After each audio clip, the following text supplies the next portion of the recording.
JFD, just fair and direct.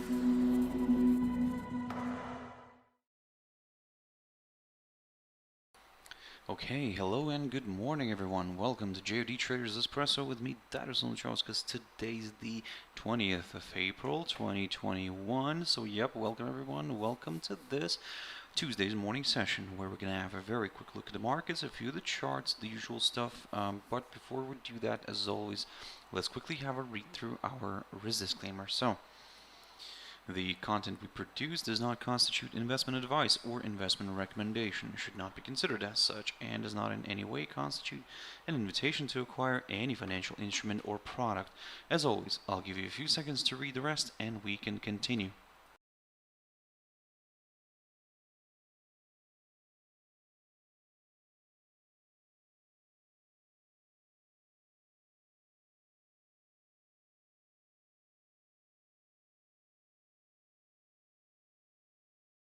Okay, so now then, also just before we jump into the charts, as always, quick mentioning of our JFD YouTube channel, to which you can always subscribe to in order not to miss any of our upcoming videos, and of course our JFD Bank website, and specifically our JFD research page, which we also update on a daily basis. So yep, feel free to visit us here on jfdbank.com and click on the research tab right there on the top, guys. So now then, jumping into the charts, the first one I want to pick up here is Nikkei 225, and as you can see, Nikkei drifted below this hurdle, the one that I was talking about, the 29,519 level. So this was one of those areas that I've mentioned yesterday and last week as well.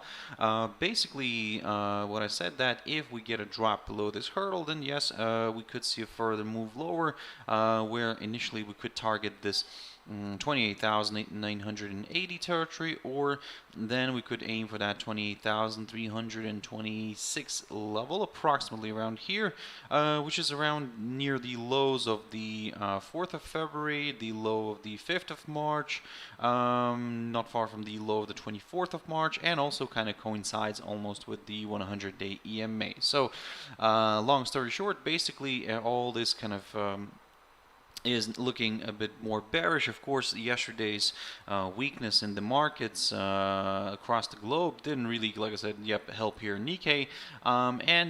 We saw the index drifting lower. However, again, don't get me wrong, this move lower could still be seen as part of a larger correction, because don't forget that we're still trading above this upside support line taken from the low of the 19th of March.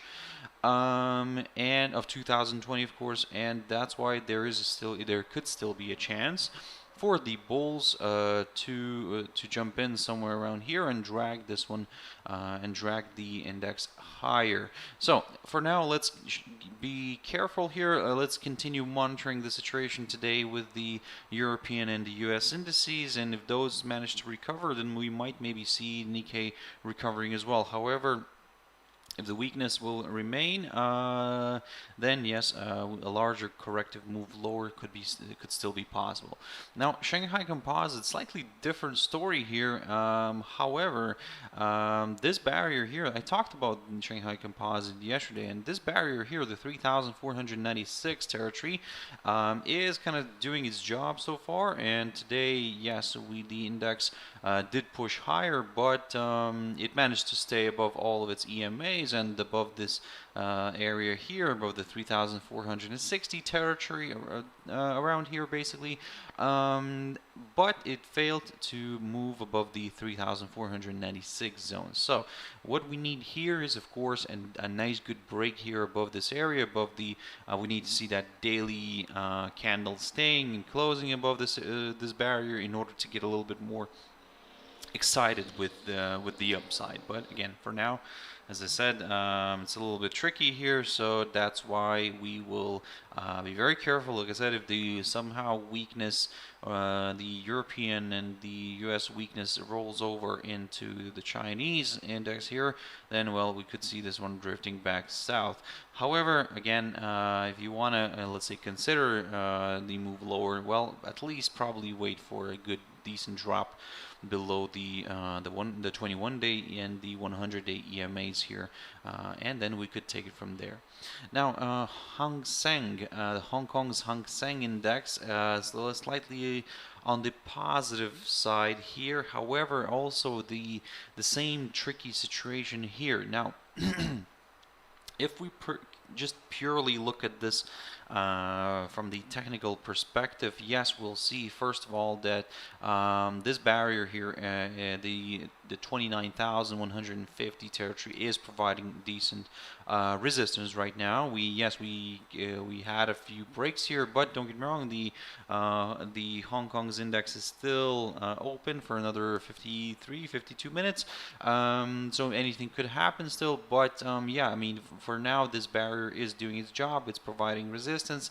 So in a way, we need that confirmation break, another break here, and the daily candle staying above it in order to go for some higher levels. To support the upside, we have this upside line as well, taken from the low of the 25th of March. So this short-term upside support line is still intact and still kind of leads the way.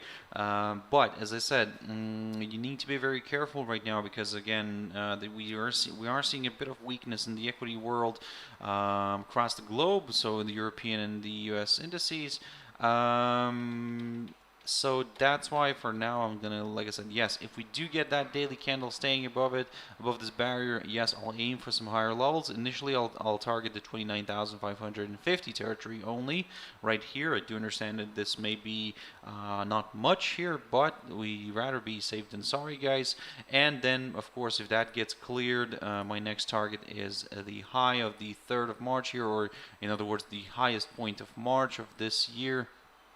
And that's roughly around the 29,912 territory. So keep that in mind. But as I said, we can only aim for these higher levels only if we get that daily candle staying above the 29,152 territory right here.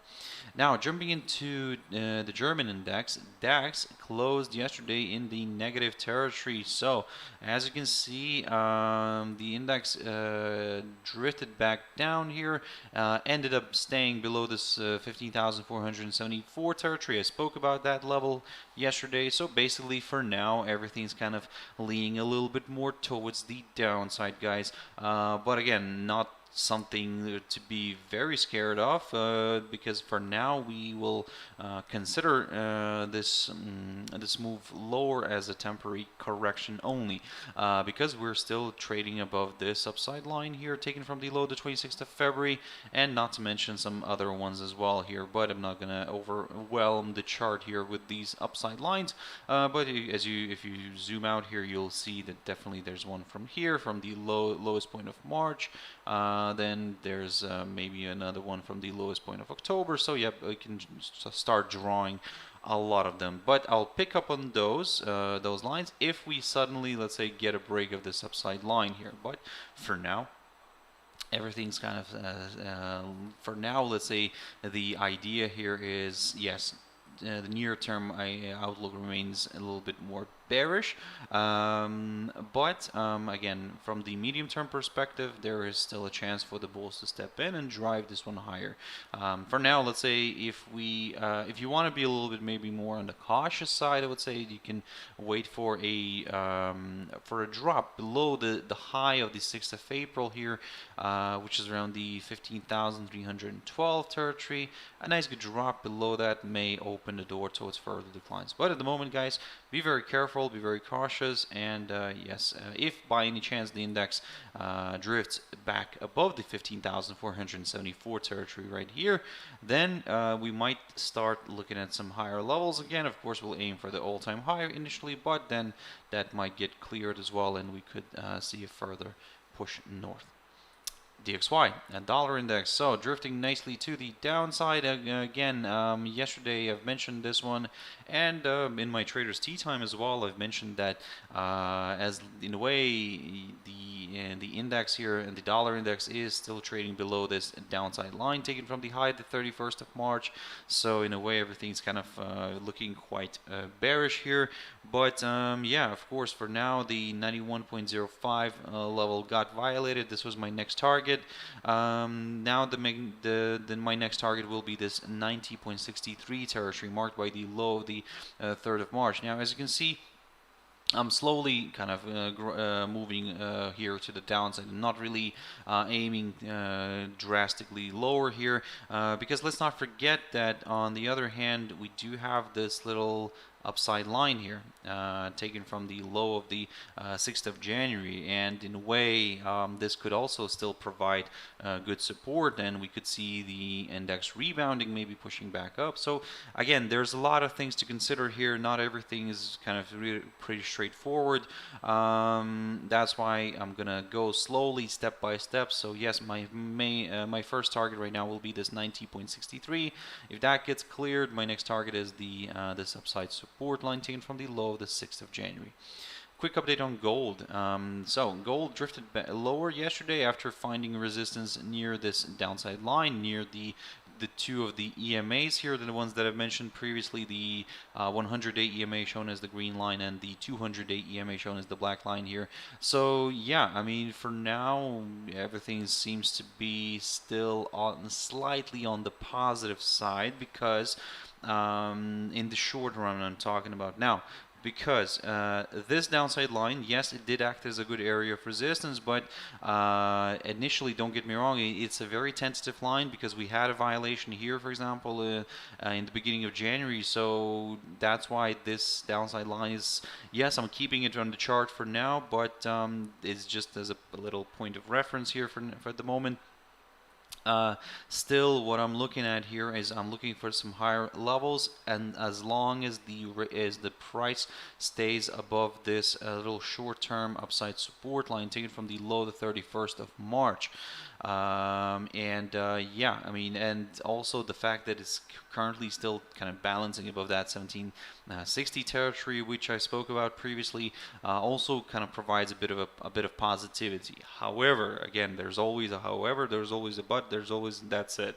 In order to go for some higher levels, we need that break here above these two EMAs, above the 100-day EMA and the 200-day EMA. Yes, of course, at that point we will already have a break of this downside line. We will then be able to get rid of it. But for now, what I'm looking at here is, like I said, these EMAs here, the two of these EMAs. If we get a nice clear push above those, then yes, higher levels could be met, and we could be back in the 1800s. And we could then target slightly higher levels. For the downside, of course, as you can see, we need to see a break of this break off this upside line, and then maybe a drop somewhere below the 1745 territory here, just to kind of strengthen that bearish case in the near term. Because again, we have another upside line here, which could provide support. So that's why. At the moment, I'm very, very careful here with gold, because it's a bit of a mess, but it might present itself with nice opportunities later on. So, WTI oil pushing nicely higher. Yesterday I mentioned WTI oil, and I said to keep an eye on this 63.80 territory, which, as you can see, and that's the reason why I was saying that, because look, I mean, it was acting as a good area of support and resistance previously, so this time it also did the same job. It acted as a good resistance, and when I said that if we get a break above that, then yes, higher levels could be met. For now, I would say yes, I'm going to continue targeting the upside as long as the price stays above the 63.80 territory. If it doesn't, if it falls back, I'm going to take a neutral stand here again, and just continue observing the price action. For the downside, what I need here is to see a drop somewhere below here. Below this upside line, below the 62 territory here again. At the same time, we could maybe see the drop below the 21-day EMA, and more sellers could join in. So that's why that's kind of the little game plan right now for WTI oil. But as I said, I'm leaning a little bit more towards the upside as long as the price stays above the 63.80 territory here. Bitcoin, quick update on Bitcoin. So far so good.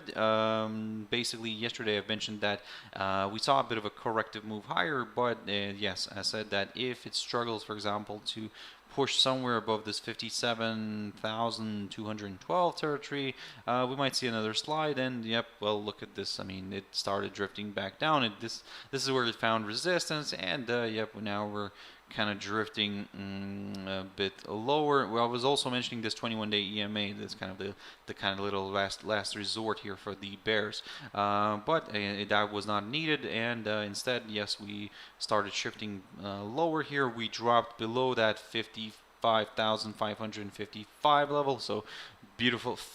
Number fives, beautiful number here, and yes, now I mean I'm aiming for this upside support line taken from the low of the 11th of December. So let's see how that's going to play out. But at the moment, yes, there is a chance for this one to drift south here. But again, I'm going to be very careful near this upside line. EURUSD, so pushing beautifully above this barrier, the 0.7756 zone. I've talked, or actually 0.7757. Let's round it up here a little bit. And yeah, everything's working according to the plan. So the plan was initially last week, if you remember, I said that if we get a break of this upper side of the falling wedge, and then we get a break above the 0.7664 territory, then yes, I'll start aiming higher. Initially, I'll aim for this 0.7757, but if that gets cleared like it did today, then my next target is the 0.7849. This is where I'm going to stall for a little bit. I want to see then what it's going to do. I mean, will it continue pushing higher, or will this area be kind of enough for the bulls maybe to take a pause before maybe another, let's say, round of buying here later on? But again, at the moment, guys, like I said, this is my target. This is 0.7849, and if the rate continues to trade above the 0.7757 territory. AUD/JPY also kind of similar story here, however, not as active as AUD/USD, but we understand that's understandable. USD is on the weaker side. However, yesterday we saw the pair declining here, and that's of course understandable due to the kind of yesterday's risk off environment, and yep, and there was increased yen buying, which kind of brought this pair a little bit lower. However, the bulls are fighting back here. I mean, the bulls are trying to get the risk-on environment back on the table here, but from the technical side on this pair, again, I would need to see that push above the 84.48 territory right here in order to get a little bit more excited with the upside, and then yes, we could go for the 85.45 level marked by the highest point of March, or even above that. But at the moment, I'm only targeting that highest point of March. If the index pushes above the 84.48 level right here. If it doesn't, I'm still neutral. For the downside, I need to see a break of this upside line here, taken from the low of the 19th of March of 2020, and then yes, we could take it from there, guys. Now, jumping into USD CHF. So this is a bit of a madness here. I mean, so we're drifting nicely to the downside. However, not a very beautiful technical picture as of such. So for now, basically, we broke this upside line. Yes, okay. So great news. Now the trend is kind of still to the downside. However, as you can see, the pair is really finding good support near this 100-day EMA. Yes, we had a few overshoots here, but the 100-day EMA is providing decent support. So what I'm going to do here right now is, of course, I'm going to readjust some of the levels, and I would say like this, that for the upside, if you want to aim for some higher levels, well, a break of this downside line, first of all, would be needed.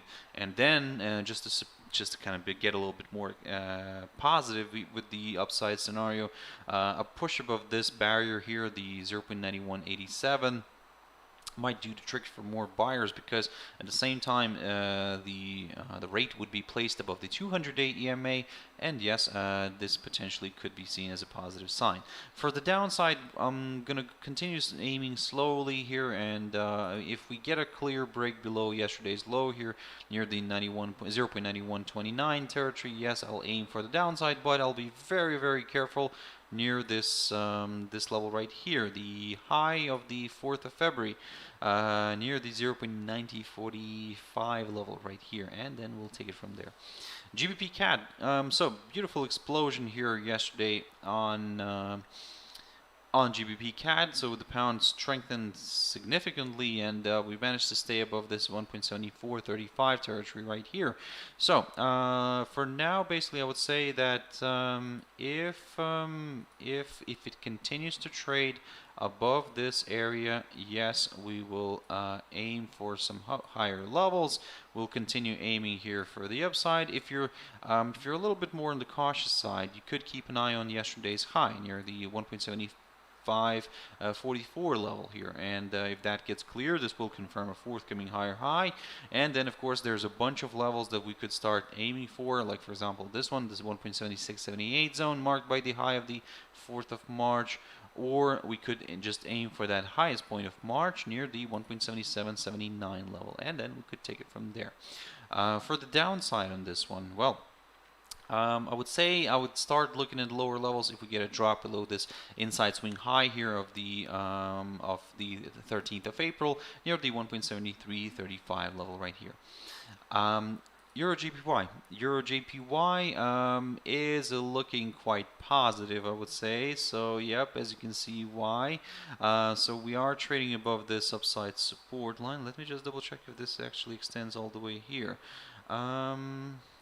Okay, not really, well, not an ideal one, so that's why I'm going to stick to this taken from the low of the 18th of January here. And for now, yes, we are still trading above that line, but most importantly, we could be forming here a possible ascending triangle here, of course. And let me just grab the highlighted area. I mean, you probably already see that yourself, but just I'll keep this for our future reference. This barrier right here, let me just zoom in. There we go. This barrier right here near the 130.6667 area, approximately around here.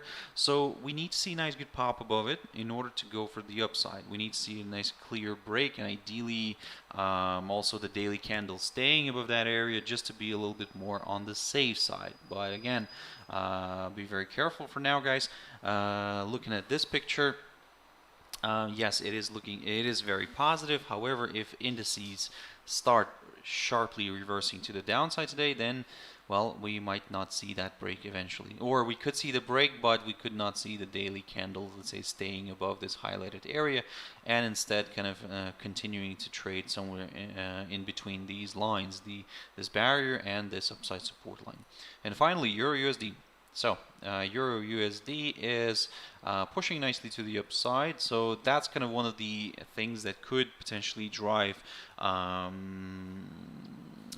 the EURUJPY to the upside, is of course if the strength in the euro continues. But here, for example, we have the more of a dollar weakness rather than the euro strength. So but yeah, slowly we're grinding higher. Everything's kind of working out nicely here. So the idea that I've mentioned before in the morning yesterday, that it is working out. So we had this pop above the 1.1990. We are now above the psychological 120 territory, and we are aiming for this downside line together with the 1.2113 level, which is the highest point of March, if I'm not mistaken. There we go. Yes. So for now, I'm gonna be aiming for that and yeah, I mean, I'm not gonna drag this one way too much to the upside, because this is a very strong area of resistance. So let's see if the pair is able to overcome it. In case the pair starts falling, let me just adjust a few arrows here. There we go. Let me get rid of this. So in case the EURUSD starts falling back below the 1.1990 zone, this is where probably there could raise a few concerns in the bull block, and we could see the pair drifting a little bit lower here towards the 200-day EMA maybe. But again, for now, let's not rush into anything. For now, we can see that yes, the upside scenario is the more credible one, and but only in the short run, up until this downside line, and then we will take it from there, guys. So thank you very much for watching and listening. I really appreciate your time, guys. Really appreciate your views, your likes. I really do that. So yeah, guys, thank you very much for that, and I hope you enjoyed the session. If you want to catch my video later on, my traders tea time is always 12:30 GMT. We'll have a look at some of these instruments, some of the U.S. indices, and yes, of course, like I said, we'll take everything from there, see what the market has prepared for us, and yeah, guys, I hope you have a fantastic trading day today. Stay safe. Have your stop losses in place, and everything will be fine. So, thank you very much, and bye-bye.